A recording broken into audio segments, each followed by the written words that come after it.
आज से जो ये कार्यक्रम शुरुआत हुआ है, बुनियाद जो कार्यक्रम है, ये बच्चों को दिशा देने की एक पहल है। हमारे यहाँ पर एक बहुत कहावत है, आम बोलचाल में सब कहते भी हैं कि पीएचडी कर ली लेकिन उसको नौकरी नहीं मिली। उसका कारण रहा, कोई भी जो यहाँ पर मैं समझूंगा कि पीएचडी या जिन्होंने बहुत सारी डिग्रियां ले रखी, वो मेरी बात करने का ना थे। उन्होंने कभी भी सही समय पर ये नहीं सोचा कि उन्होंने जाना था। स्कूल एजुकेशन कंप्लीट हुई, सोचा चलो बीए कर लेते हैं, बीएससी कर लेते हैं, बीए कर ली। आगे क्या कि चलो एमए कर लेते हैं, एमए कर ली। उसके बाद पता चला बीएससी की है, बीएससी में साइंस के सब्जेक्ट थे, एमए पॉलिटिकल से कर ली, एमफिल हिंदी में मिली, हिंदी से कर ली। अगर आपकी दिशा है, अगर आपने सोचा हुआ कि मैंने बीएससी करनी है, फिर एमए करनी है, फिर एमफिल करनी है, तब तो आपकी डायरेक्शन ठीक। लेकिन अगर आपने जब कोर्स कंप्लीट हो गया, बीए कंप्लीट हो गई, बीएससी कंप्लीट हो गई, उसके बाद सोचना शुरू किया अब क्या करते हैं, चलो अब कुछ अगला करें।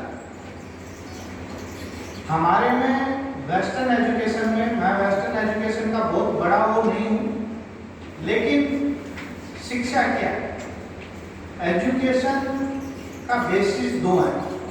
एक कि एजुकेशन बेहतर इंसान बने, ऐसे लोग बनाए जिनमें देशभक्ति की भावना हो, समाज के प्रति प्यार हो, जिनमें पर्यावरण के प्रति अच्छी भावना हो, इंसान बने। दूसरा, हमारी शिक्षा हमें कैरियर या प्रोफेशन की तरफ लेके जाए, हमें उस स्किल के लिए तैयार करे जिससे हम अपनी, सीधे शब्दों में कहूँ तो, रोजी रोटी कमा सके, अपने बच्चों का, अपने परिवार का, अपनी आवश्यकताओं का, उन सब का ध्यान रख सकें। और अगर हम दिशा लेके चलेंगे, अगर हमें ये पता रहेगा कि हमें जाना क्या है, करना क्या है, तो आपके जो एफर्ट्स हैं, आपके बच्चों के एफर्ट्स हैं, सही दिशा में लगेंगे। और अगर आपको दिशा सही मिलेगी और आपकी एनर्जी, आधी एनर्जी से भी आप उस सही मुकाम पर पहुंच सकते हैं जहां आपने पहुंचना है। लेकिन अगर आपने जाना है, यहाँ से पानीपत है, दिशा नहीं है, पहले आपने सोचा चलो पानीपत जाना है, पहले अलेवा चलते, अलेवा से किसी ने कहा कि नहीं, सफेदों का रास्ता ठीक नहीं है, आप वहां से उचाना पहुंच गए, उचाना से फिर किसी ने कहा आप तो उल्टे आ गए, अब वापिस जींद आए, किसी ने कहा जुलाना का रास्ता ठीक है, जुलाना पहुंच गए, जुलाना से आगे किसी ने बताया कि वहां से रास्ता टूटा हुआ है, आप फिर वापिस जींद आए। वो एक भटकाव। और जिंदगी में सबसे जरूरी है भटकाव से बचना, और जिस टाइम भटकाव का पता चल जाए उसी टाइम करेक्टिव मेजर्स लेना। आपको मैं बताना चाहूंगा, नवीन मिश्रा जी की आपने कहानी सुनी, सैकड़ों ऐसे एग्जाम्पल है जिन्होंने अपनी सभी परेशानियों, कठिनाइयों के बावजूद मुकाम हासिल किए हैं। हरियाणा के बारे में अगर मैं कहूं तो हमारी स्थिति कहीं बेहतर है, ट्रांसपोर्ट के साधन है, लगभग जगह पर इंटरनेट की अवेलेबिलिटी है, हमारी जो बुनियादी आवश्यकताएं हैं उन सब की जरूरत पूरी हो चुकी है। आप सबको मन कड़ा करना पड़ेगा।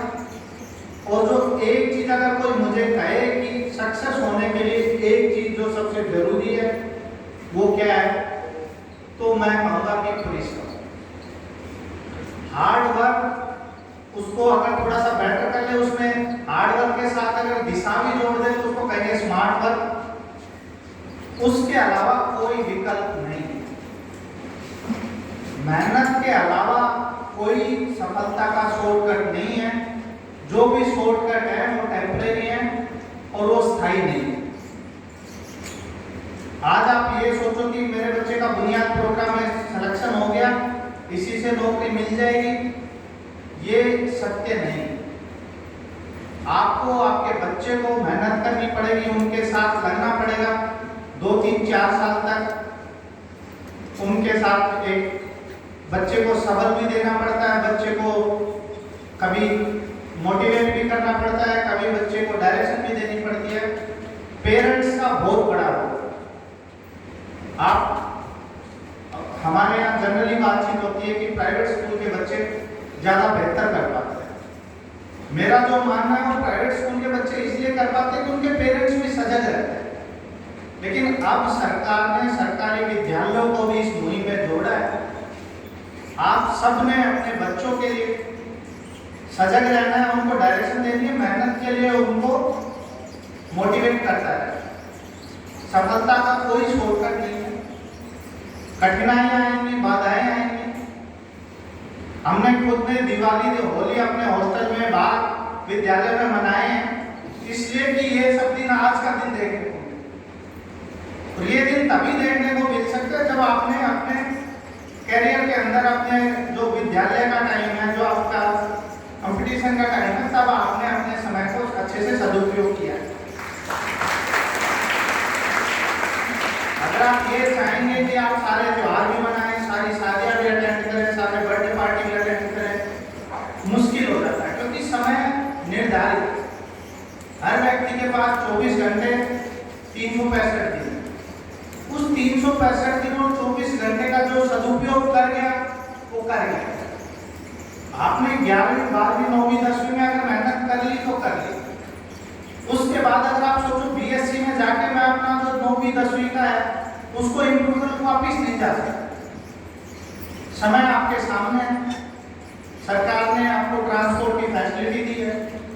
कठिनाइयां आएंगी, बच्चे कहेंगे, हम भी कहते थे अपने पेरेंट्स से कि नहीं हम हॉस्टल में नहीं रहेंगे, बड़ा मुश्किल है, इतना सब नहीं हो पाएगा।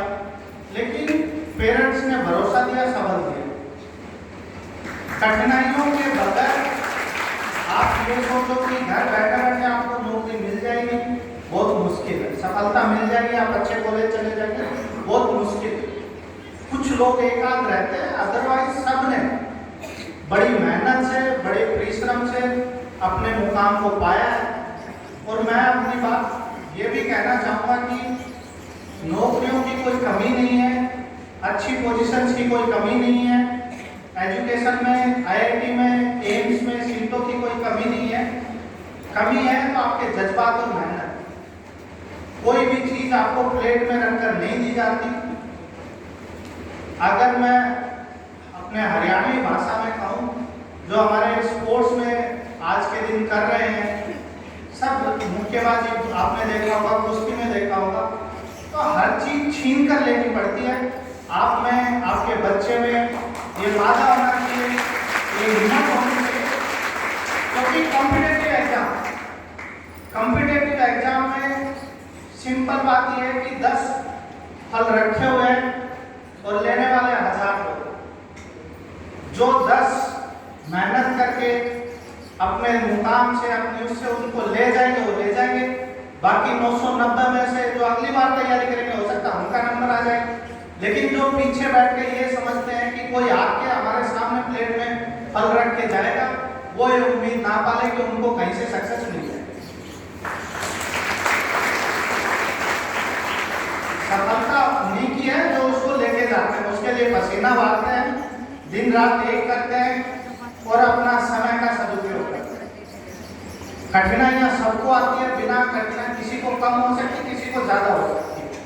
लेकिन आपकी सफलता के लिए ललक कितनी है, आपको कितना ये चाहिए कि मेरा बच्चा, मेरी बच्ची सक्सेसफुल हो, वो फिर आपको आपकी कठिनाइयों से लड़ने के लिए ताकत है। मैं समझता हूँ कि आप सब इस बात को समझेंगे। अपना पूरा 2-3 साल तक, 4 साल तक, जब तक बच्चे नहीं हो जाएंगे, तब तक आप उनको सबक देते रहेंगे, मोटिवेट करते रहेंगे, उनके इस डायरेक्शन पर रखेंगे। कभी आपको ये लगेगा कि आपका बच्चा पिछड़ रहा है या आप नहीं कर पा रहे, तो मैं समझता हूँ कि नवीन मिश्रा जी और जो उनकी टीम है, उनसे आप बातचीत कीजिए। समस्या कोई भी ऐसी नहीं है, 2 तरीके की समस्याएं होती है, एक जिनके समाधान है और एक जिनके नहीं। जिनका समाधान नहीं है उसमें कोई कुछ कर नहीं सकता, उसके साथ आपने एडजस्ट होना है। जिसका समाधान है उसका समाधान खोजिए और उसके ऊपर काम। समस्या को लेके बैठने से ये नहीं है कि आप उससे अपने काम को छोड़ दें। आपने अपने काम में लगाया रहना। बहुत सारी समस्याएं हमारे साथ भी हजारों समस्याएं हैं। आप अगर ये सोचते हैं कि जिला उपायुक्त बन के या फिर एसपी बन के हमारी समस्याएं खत्म हो जाती हैं, नहीं। लेकिन लोगों की उम्मीदें हैं, लोगों का विश्वास है, और जो मैनकाइंड है, मानवता है, उसमें हमेशा समस्याओं पर विजय पाएगी। आप में से मैं चाहूँगा आज के 10-20 साल के बाद कुछ बच्चे इधर खड़े हों, यहाँ से वो मोटिवेट करें और इसी विकल्प से, बुनियाद फाउंडेशन से जिले में ये मुहिम चले कि हर बच्चा अपना 9वीं 10वीं कक्षा में अपने कैरियर के बारे में, उसने कहाँ जाना है, उसके बारे में सोचना शुरू करें। मैं नवीन मिश्रा जी को, डीओ साहब को, इस विद्यालय के संचालकों को, प्रिंसिपल साहिबान को, आप सभी को ये बधाई देता हूँ और अपनी शुभकामनाएं प्रेषित करता हूँ कि हमारे यहाँ से ज़्यादा बच्चे दिवाड़ी पहुँचेंगे और जितने